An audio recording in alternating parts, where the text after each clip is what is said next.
Welcome back to Dum Dum's 2099, where improvisers who've never roleplayed before journey into a futuristic world of Dungeons & Dragons. I am the Grand Wizard Bukake, your host. Alan, trapped in the future, has successfully robbed Unseen Hands Inc. alongside Declan, Honor System, and Stitch. But will our heroes find the data they were looking for? Will Martha within Stitch be able to explain the situation? Will Tom be able to keep track of our hero's complicated plan after his coffee break? Find out next on Dum Dums and Dragons. We'll also treat our medical injuries and figure out what's going on with Corpsey the Clown. Sure, you have a few days, so I'm going to say you can recover all the things you've Stress lost. also, or is stress kind of just for the whole game? I'll give you 3.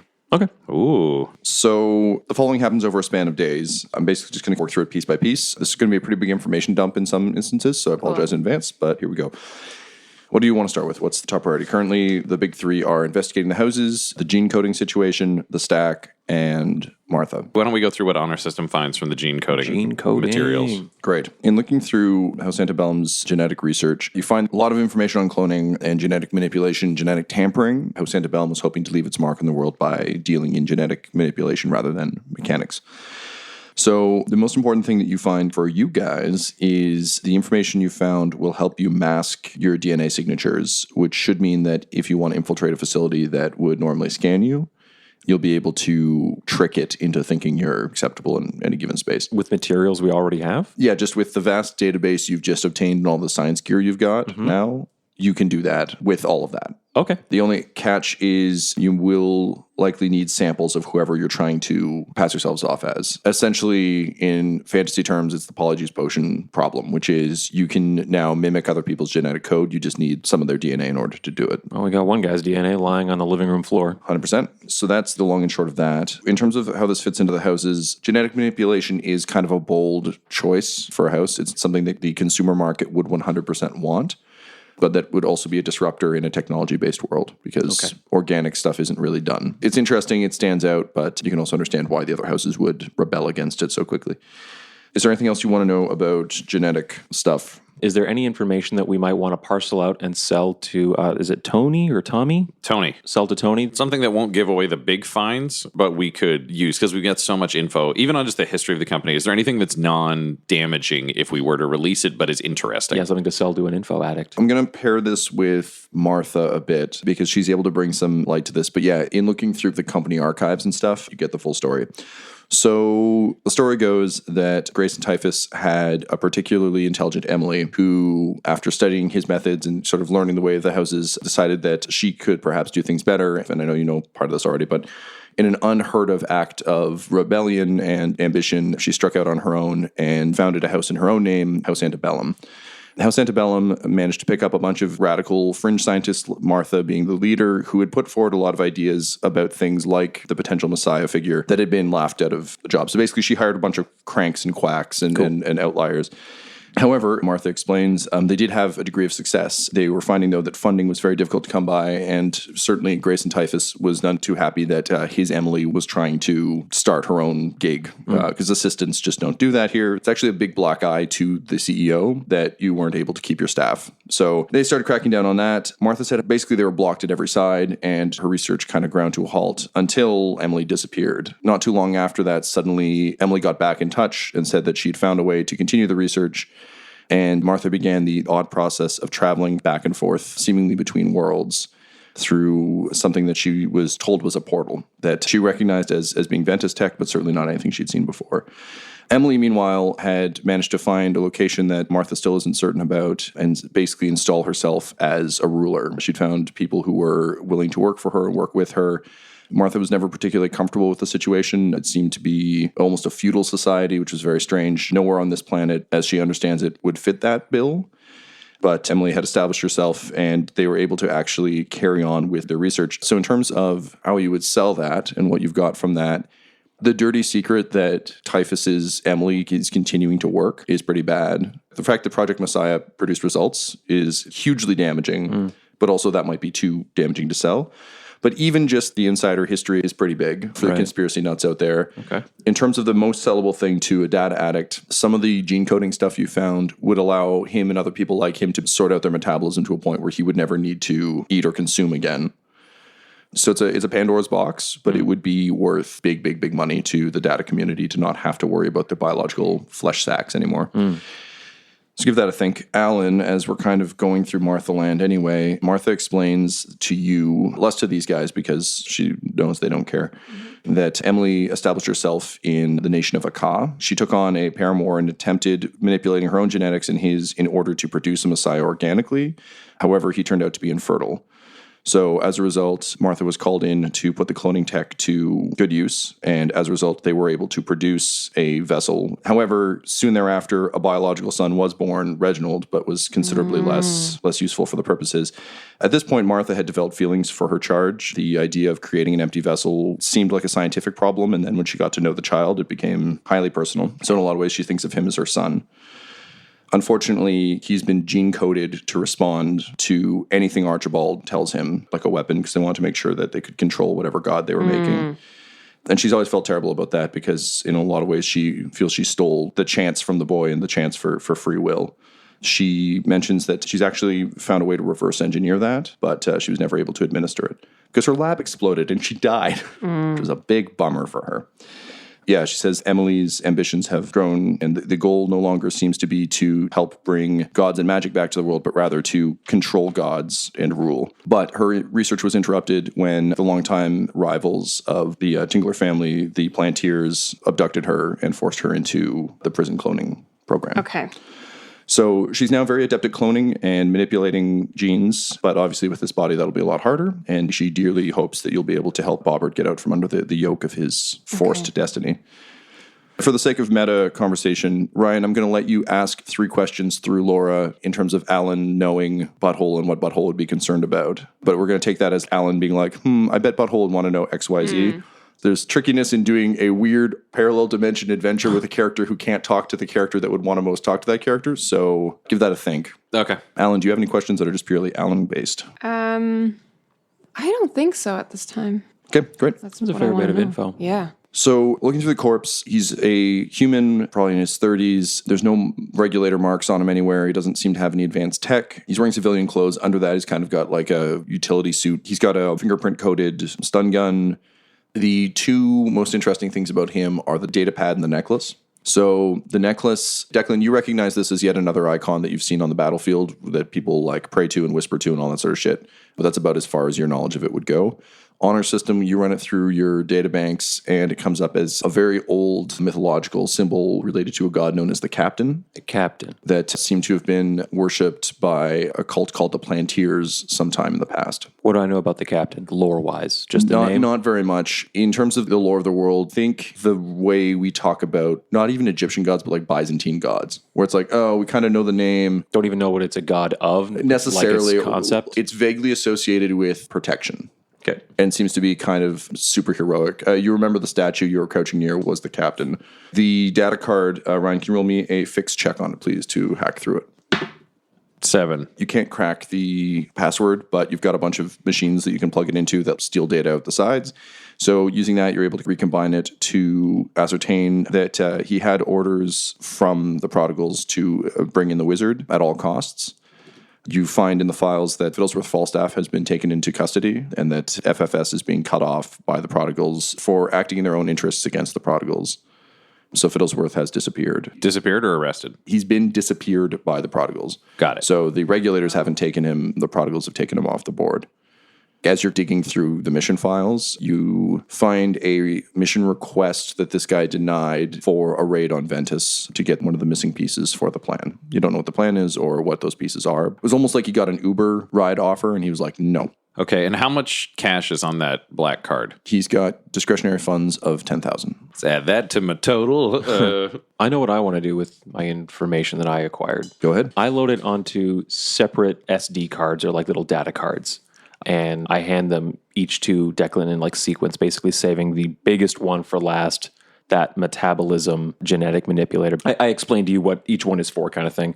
This final one is your biggest bargaining chip, especially for a data addict. It will enable them to genetically modify themselves that they will never have to consume again and will be able to absorb data for eternity. Very interesting. So to go over the list of, I imagine, what the data cards are to break them up in ideas. It's image recordings of the interior. That is, Emily is continuing to work. That they actually made a Messiah, which is insane. The insider history, which is more harmless, and the genetic manipulation. So I've got 1, 2, 3, 4, 5. Okay, cool. I would points of say I'll give negotiation. you one more that you can choose to use or not, based on both Alan and what Martha seems to be suggesting about where Emily Antebellum went. It seems that dimensional travel is possible, which is huge, but possibly too huge. Leverage these as you see fit. Use discretion. So here's sort of the big question on the scale of things. Once we've got all our findings and we've gone through all our autopsies and we're having this conversation, I'm imagining we've shared everything that Tom said. So this is pretty transparent now. So it appears that the Antebellums are running some sort of interdimensional mafia on your world, Alan. And I'm assuming, based on the technology we've discovered and based on the histories they're talking about, it would seem like they're being opposed by another shadow faction on that world. Because the word Plantier kept popping up and the word Ventus kept popping up. And assuming Martha was working for Antebellum and then she got sent over to Magician World and then she got kidnapped by the other group, the Plantiers, but we found her in a lab full of Ventus equipment in a quarantine zone. Maybe, just maybe, Ventus is having the other side of the interdimensional battle. So that's not great, just in general. However, it might mean Ventus might have a portal that could get you back if they've got that stretch. So that's its own little question mark. The prodigals, I've got real question marks about now. We know they work with really fucked up, shitty people, which I do not like. And we also know, according to this data slate, that they were going to kidnap you, Alan, whether or not you wanted to go and whether or not we wanted you to go, which I also don't care for. So what the fuck do we think of the prodigals right now? Also, they all want to leave the planet, apparently. The thing is, they're pretty powerful, right? I mean, if they really wanted to get in touch with us and wanted the best for us, wouldn't they do it in another way? A prodigal team interrupting our mission that we were carrying out for the prodigals shows that they are acting against their own interests. They also seem to share a lot of qualities with corporations. We should no longer associate with them. I said it before, and I said it sort of jokingly, but I feel like we can sort of call ourselves the new future, and I feel like we might be the actually home of a legitimate rebellion on this fucking planet. Okay, so fuck the prodigals, fuck the corporations. I'm fine with that.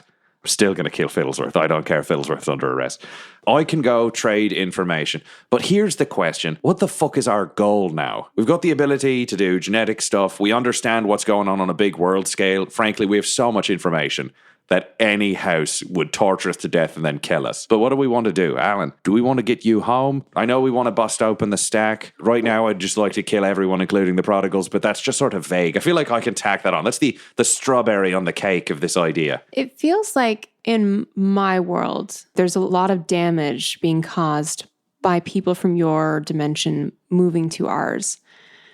So I don't see that stopping unless magic is restored here. When you look at your universe over in your planet, clearly they're very effective bringing over all this shit from here because no one where you are knows what the hell is going on. If we send you back to where you're from, then you could start like what's the name of your world? Faerun. Well, you could start like the Faerun chapter of the new future and tell everyone what the fuck is going on. And maybe you could get all the people who aren't assholes from our world bringing over technology and cloning people and trying to suck your gods into fat kids or whatever. Like, you want to stop that. So you could do that on your end. And over here, we get him out the stack and shoot everyone in the head. I just want to think about solving the source of the problem. Here's what I'm going to lay out as the potential issues that you've got, and you can figure out how best you want to approach them. In our world currently, the conglomerata, you've got the corporations, you've got the stack, you've got Sweet Sweet Revenge, you've got the prodigals. In Faerun, you've got Lady Antebellum, Xanthus, Plantiers, and perhaps most concerningly of all, Typhus weapons. Now, what you know is the Typhus technology is being powered by the mages in the stack. Their ability to produce is being augmented by having that many mages. So, Alan, I would say, based on your war knowledge of what's going on in Faerun, finding a solution, not necessarily to Lady Antebellum and the Nation of Akka, because that's a bigger concern, but finding out a way to reduce the combat capability of the Unseen Hand would be pretty fucking big and might turn the tides of war. In terms of Declan and Honor System, since you've now broken with the prodigals and with the corporations, wizards would be a big assistance, but also turning the houses against each other would give you the room you need to grow, because you've basically decided to launch a new rebellion, which needs some space and some breathing time. As I say, the stack is a myth right now. Like, it's so black site-y that you have no information about it. You know it exists only because you know magic exists and you've been talking to fanatics. However, you do have some ins with the corporations themselves. So you know that Ventus might have technology that can send Alan home. You know that Typhus is producing massive amounts of weapons faster because of their potential access to magic. You don't know too much about Rathburn or Amazon, but you can trade for that information. So, in terms of how you want to plan things out, I can leave you to that, or I can offer a recommendation. Which would you prefer? Maybe if we agree on a focus, Tom, then you can make suggestions based on our information. Yep. If we're going to plan as people, we know we want to get you home, Alan. That's our goal there. So that's a check mark, which means ultimately we're not really going to worry too much about what's going on in Neverwinter just because I don't know anyone there and we can't affect that directly. It's always indirect. But I think we might be able to combine some of our other interests if we want to focus. We hate Typhus personally, and we'd really like to fuck them over. And they seem to be causing major problems with weapons over where you are, which would fuck over the Faerun chapter of the New Future. So we got to stop that. Ventus seems to have portal technology, which we now know, A, everyone wants, and B, people think is illegal. So if we could establish essentially that two major houses, let's say Typhus and Ventus, are both fucking around with interdimensional stuff and producing weapons, maybe we could start a nice little house war over here and then just shove you through on the other side, try to help with the guns or whatever. Yeah, and I think the more we learn about Typhus, the closer we'll get to potentially to get to the stacks. I understand you have a real hope on these stacks. You're really leaning on freeing these wizards. I gotta just take that one off the table for you. I want to shoot Grace and Typhus right in the dick and then right in the face. That's probably not happening this month or even this year. It's just longer term plans. But we gotta focus on what we can do now with what we have, because we're three people in a dunker in a room. And a survivalist, Rupert. That is so true. Do you know why you're a survivalist? Because I constantly forget you're there and I'm a goddamn sniper. It would seem you have a low notice ability. Ha ha ha. Meta jokes. You're pretty funny, you. So, honor system, does this all make sense to you? What are you thinking? Yes, I agree that our ultimate goal, Declan, is to bring down the houses, and that cannot be achieved in days, weeks, or months. Alan, you have commitments to others, and you need to get home. Getting you home helps us achieve our goals as well, such as turning Typhus and Ventus against each other and against the other houses. This is the plan we should proceed with. I agree. Let's do it.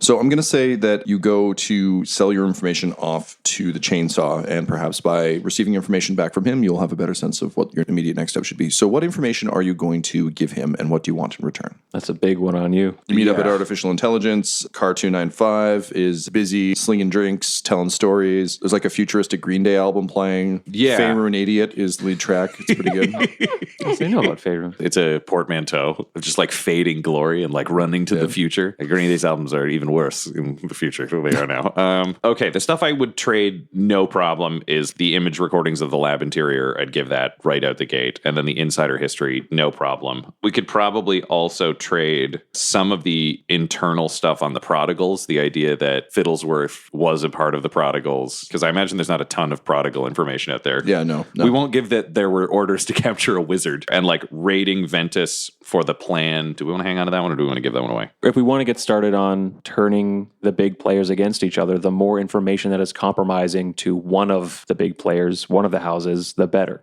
Yeah, so we'll give all that info, but we'll just keep the wizard off the table. Knowing Ventus has some sort of portal system, and we do, we need information on where that system would be set up, because we need to get Alan into it. And then Typhus, if they've got a weapons facility, probably producing a lot and not shipping them, and the chainsaw is probably the only person who could track that as well. So we could try to figure out guns, portals. Okay, I'm going to roll some checks for him to see what he's able to get through his network. Great.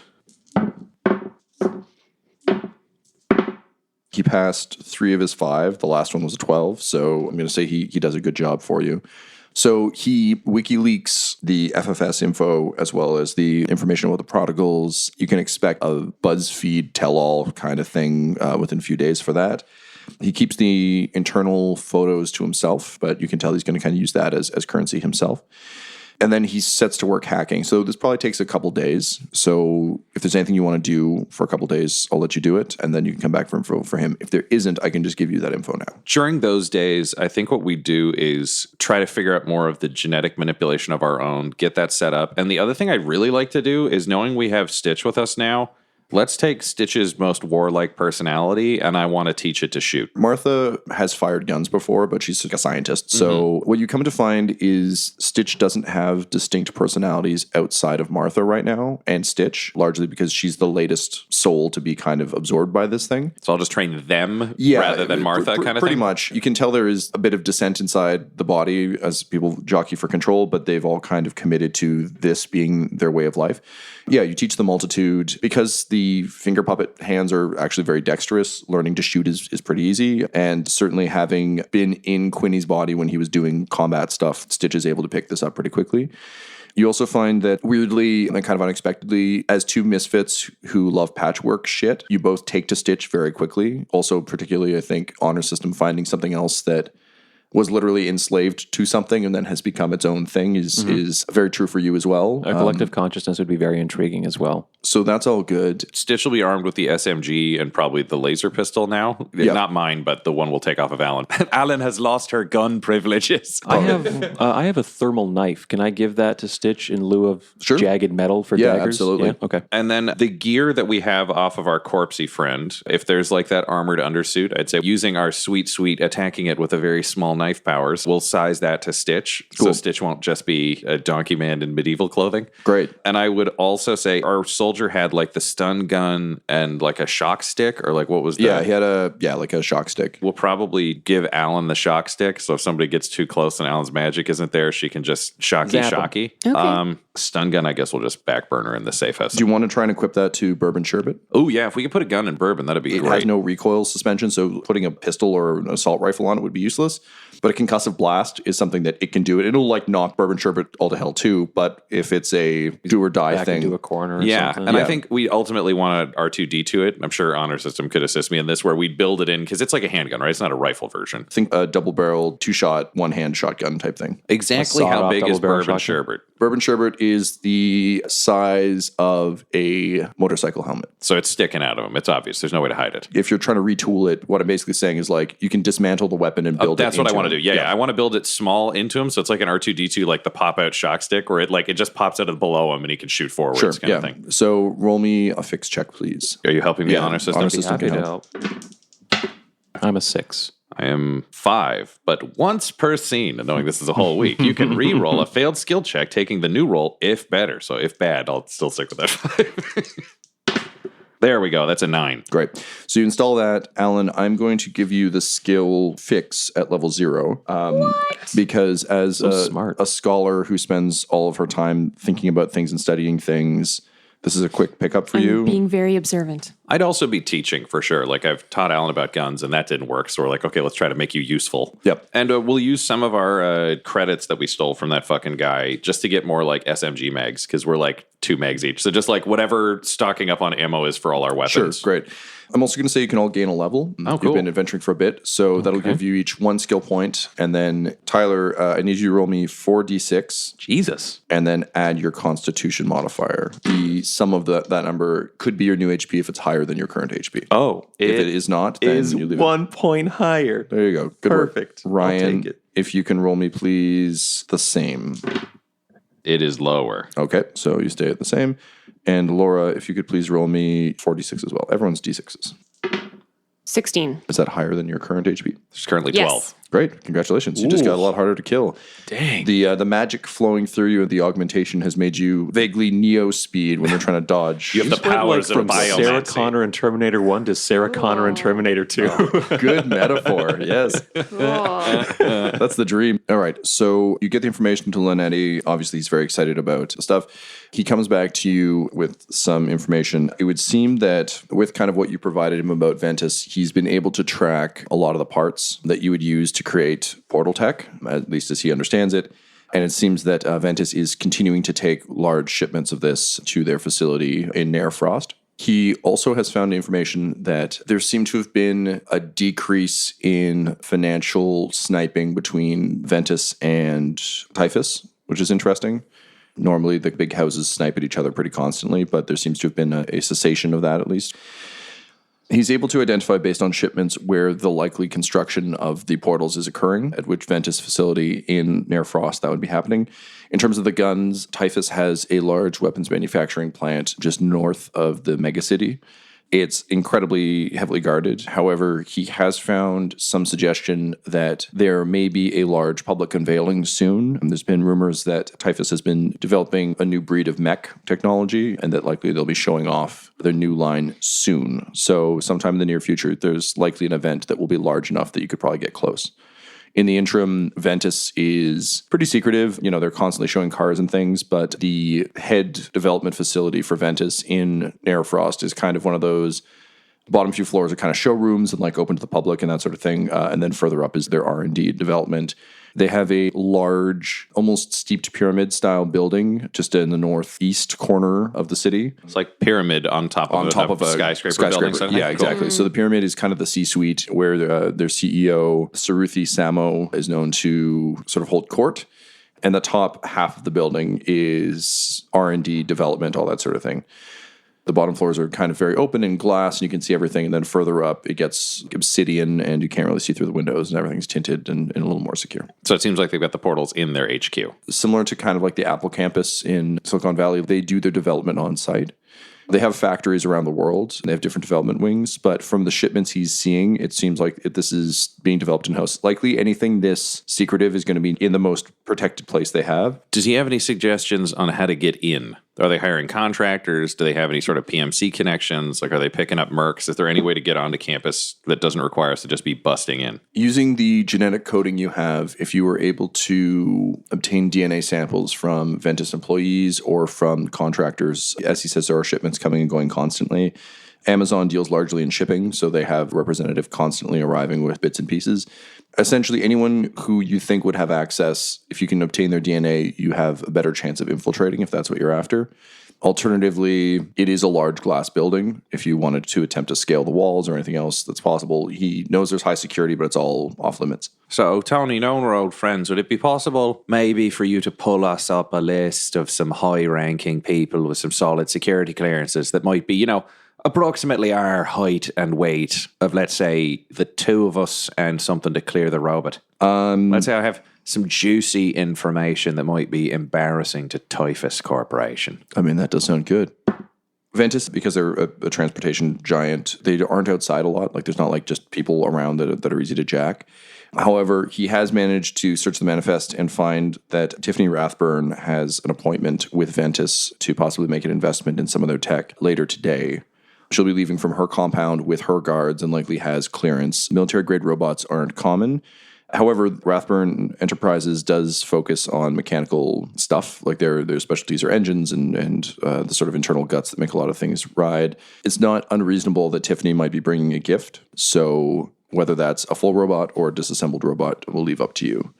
According to her social media itinerary, she's set to leave her compound in the next hour and a half. You're a very useful friend, Tony. You know, I got to say, I really appreciate everything. So, as a token of my esteem, here's our little information on Typhus. And I pass along the proof that Typhus's former Emily, who was running Antebellum, is still operating. I leave the interdimensional stuff out. You'll probably stumble upon that on his own, but... It's like, oh, that is bad. Oh, and Emily running a corporation? Oh. After her former boss tried to shut her down. Oh, well, I mean, as you know, no one's been able to stand up to Typhus on the large scale in hundreds of years. Oh man, this is some good shit. Hey man, I really appreciate that. Oh, no problem. Now we've got to go pay a certain Tiffany a certain visit, so hopefully I'll be in touch soon, Tony. Hey, hang on. In any of your genetic research, did you find anything that could help us data addicts? I mean, you know the migraines, we get the pain. Did you find anything that could be of benefit to us? Honestly, we've been looking. I'm not entirely sure the consequences of everything we've found. So let us keep fishing. I want to be 100% sure we're giving you something that's going to pay off, because then we can worry about like that kind of thing. So we'll be back in touch about that, but I don't have anything for you right now. Okay. Thank you, man. I appreciate that. Oh, no problem, buddy. So you leave artificial intelligence. What do you want to do in terms of your approach to Tiffany Rathburn's? I come out, I relay the information I got from Tony as we're sitting in whatever terrible sedan we stole now. A panel van so you can't see the back of it because we are keeping a donker and a warbot in it when we travel. Also, people are deaf looking for you, so we don't need them to broadcast that you're in the vehicles. So I climb into the back of the panel van so we can have our conversation. Okay, so the best way into the Ventus facility is impersonating the lovely Tiffany Rathburn and her security detail, and then we can make a nice gift of a robot. And I air quotes around the gift. The big question is what we're going to do to take him out. They are most exposed on the road. If we were to attack her in her home, she would be well defended. Alan, you have a data pad at this point, right? Yes. Okay. Yeah. Because these two are kind of a crew who are used to this world, I feel like Alan's kind of letting them take the lead on a lot of these things. So what are you doing in the interim? I'm looking up, with the help of Bourbon, any information that I can get on the conglomerates. Okay. Because I only know what these guys have told me, and anything could be useful. And there's probably a lot that they know that I don't, that we just don't have time to get into. Can you roll me a notice check, please? Sure. And guys, back to your plan.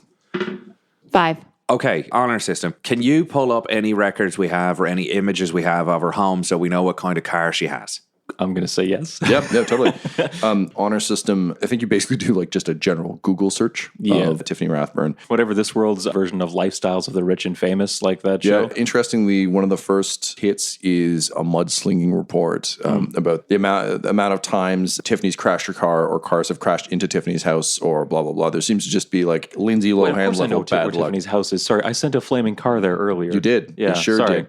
However, the piece also mentions that as a result, insurance adjusters are starting to get increasingly interested in Tiffany's actions because it's getting harder and harder to insure her. Right, okay. Alan, in your searching for conglomerate information, you're getting the sort of like shiny website profiles of like a lot of these places.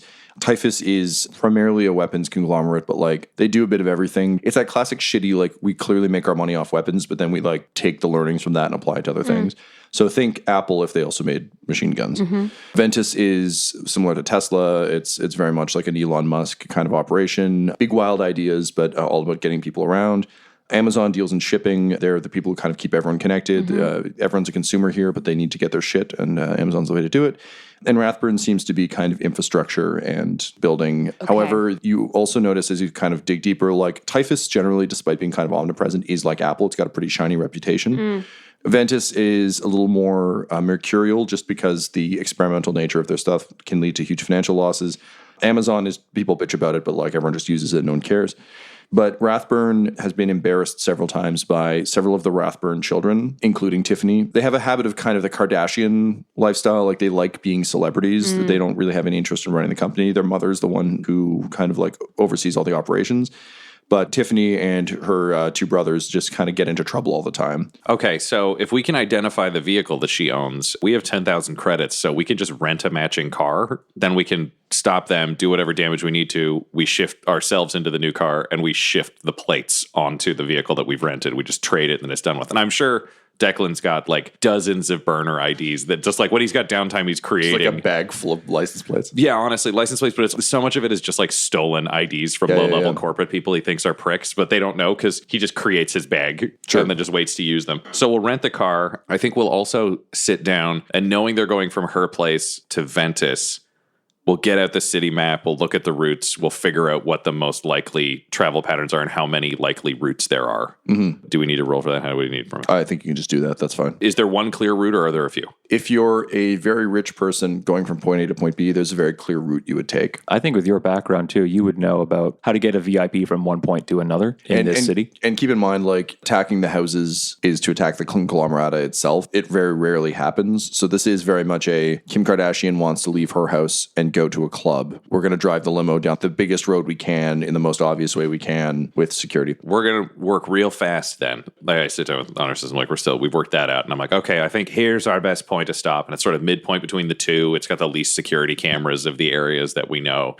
And it's kind of a choke point where they'll have to go in a straight line for a while. And then there's an alley to the side. So I'm thinking honor system, here's what we do. I've got a sniper position up here. They're pulling forwards. I hit the driver. It rolls to a stop there. Boom, you go in from one side. You hit the security. I'll snipe whoever. And then we'll just make this look like a straight up kidnapping in case anybody sees it. But we grab her and we chuck her in the van. Then we get like genetic samples or whatever, like blood swatch, whatever the shit from the guards. We jump in the van. We fuck off. We do our genetic transfer in the van. We switch the plates that we've stolen onto the new car. Off we go. Will Alan have to play the role of Tiffany? Yes, because none of us are a woman. Alan does not look like Tiffany. Alan, do you have any like magic or anything that'll make you look like a different person? I do. I could look like her. I could do it. Could you sound like her? I could try. Realistically, though, I'm looking at Tiffany's history.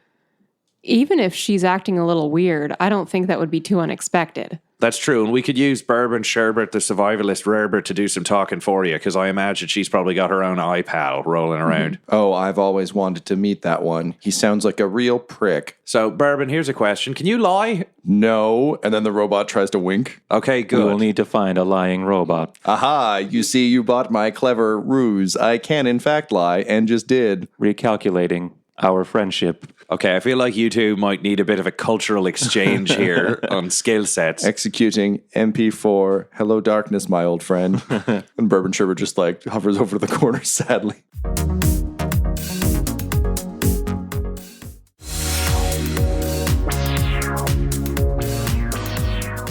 I'm just thinking what I could do is Tiffany could be taking a vow of silence and speaking through her interpreters. You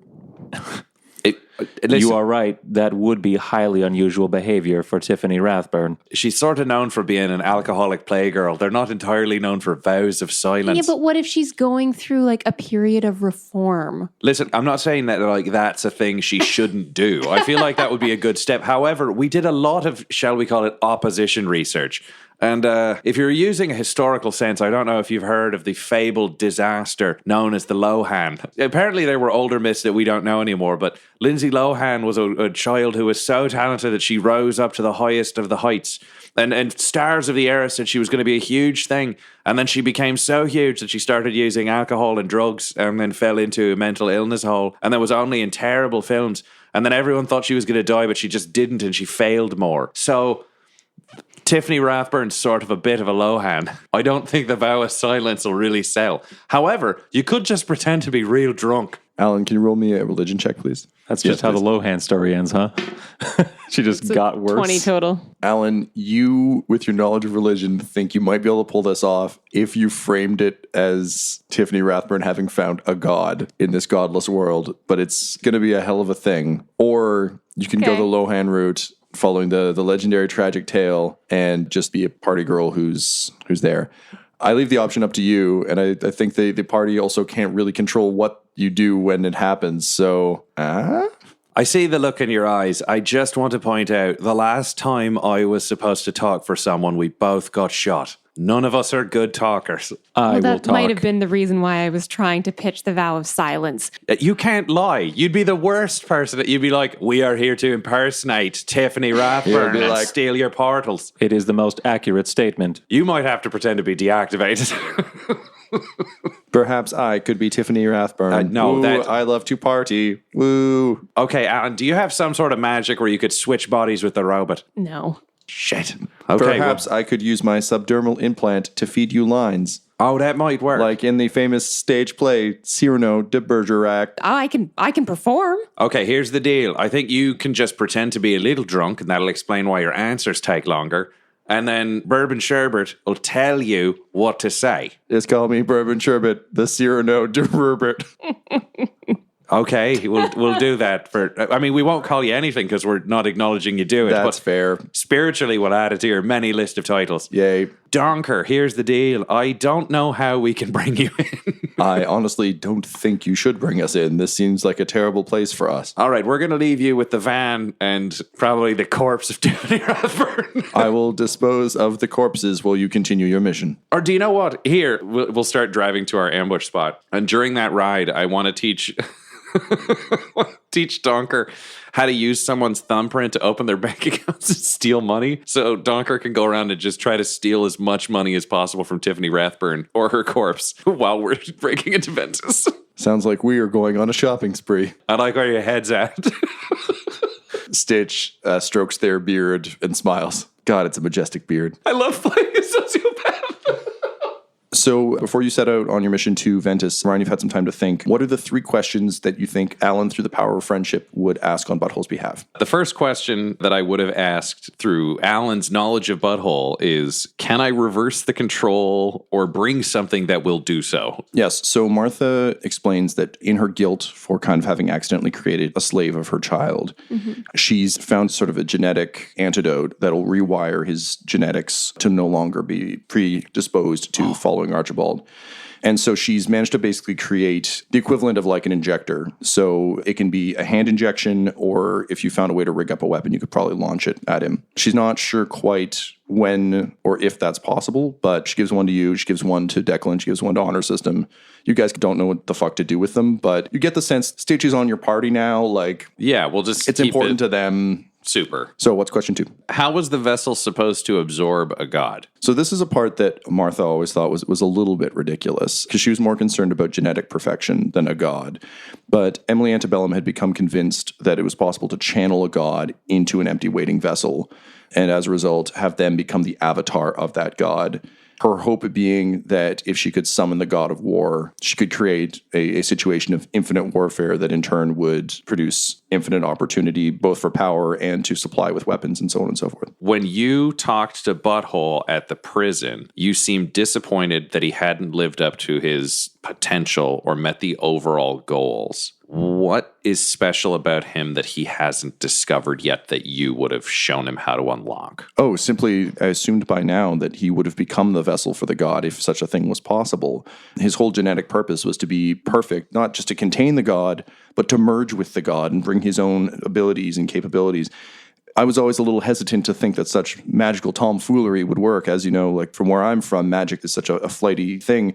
So I thought if I could design a perfect specimen to, in a sense, merge with the god, the power would be unstoppable. It seems as though he's tapped into that in some way, shape, or form, but he was always predisposed to be able to channel the abilities of a god in new and important ways. Perhaps that's why he's so good at healing now. Cool. That's my 3 questions. Thanks. Great. So you're boosting a similar car. So I'm just going to say you can do that because I think we've established that you guys just do that all the time. Boost or rent, whatever we need. So let's say you rent it. That probably makes the most sense. Yeah. So you rent a similar vehicle to what one does that she cost us? I'm going to say that's $5,000. Great. Because she drives a luxury. Yeah, I was thinking it was going to be It's a luxury vehicle. Notably not a Ventus car, though. It is an Edmund Mackerson Seahorse. It's the brand of the car. Wow, you know that this is a car made for douchebags with a name like that. It's got all the power of a seahorse. It has 2,000 children and can barely move. 99% fatality rate amongst the young. Yeah, that's why Tiffany drives it. She's like, I just don't want any kids. I bet she's an anti-vaxxer.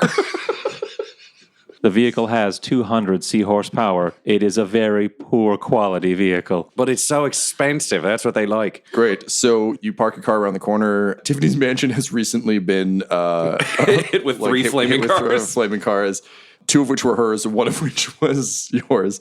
So you can see some insurance adjusters kind of like sizing everything up.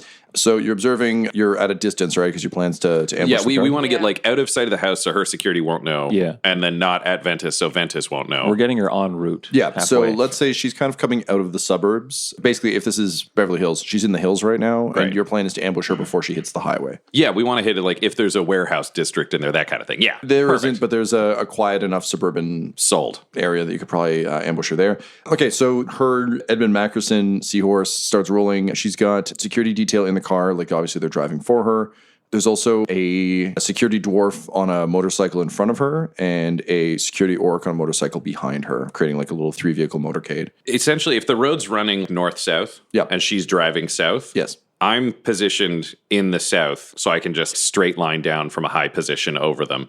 And then they're going towards an ambush from either side. So Yeah. honor system on one side, Alan on the I'm other. going to roll observational checks from them. They're at advantage because they're on the lookout. What are you up on top of, would you think? The idea would be, because I'm worried about concealment off the top, but it's not like I'm waiting for like a castle, because I'm not expecting this to be a war. This is a quick ambush. So I'm picturing it like almost the top of a grocery store, you know, where you get those like Yeah, metros that where makes it's there. sense. Great. But I'm prone. I'm just over the edge. I have some stress that I would like to spend. All right, baby, let's do it. I want to have taken that prodigal operative's grappling hook. Sure, I'll give that to you for 1. Okay. Could I spend stress just that we all have grappling hooks if we need them at some point? Sure, 2 stress. Sick. So I'm lined up as they're coming down the street because the others are like hidden in an alley. So the idea is the gunshot will be the signal to go more than anything else. So the caravan is coming south towards you.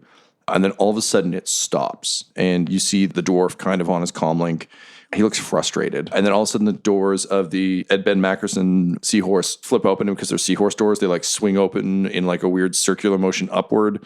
It's not cool like a DeLorean. It's just kind of a waste of time. Tiffany stumbles out and she's like, it's my turn to drive. And she grabs the driver and pulls him out. And then she gets into the driver's seat and floors it. And you see the car sort of spin and shoot out and around one of the motorcyclists.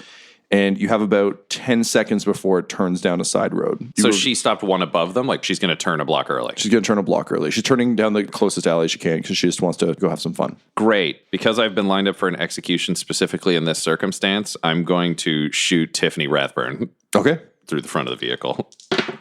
16. Yes, that will hit. Because this is an execution, she takes 19 damage and has to pass a physical save to not die immediately.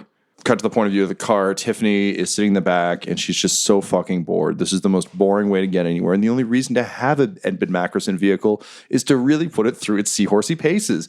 So she tells the driver to pull over. She grabs the front guy, pulls him out of the seat, gets behind the wheel, guns it. And she thinks to herself, I don't care how much I've been drinking. This is going to be dope. And she floors it. And just as she's dovetailing around a corner, thinking in her head, whee! A bullet ruptures the windshield and just blows her jaw off. The car dovetails and then smashes into the corner of the building and bursts into flame. And I turn on my comlink and I just say, drunky fucked us, kill them all.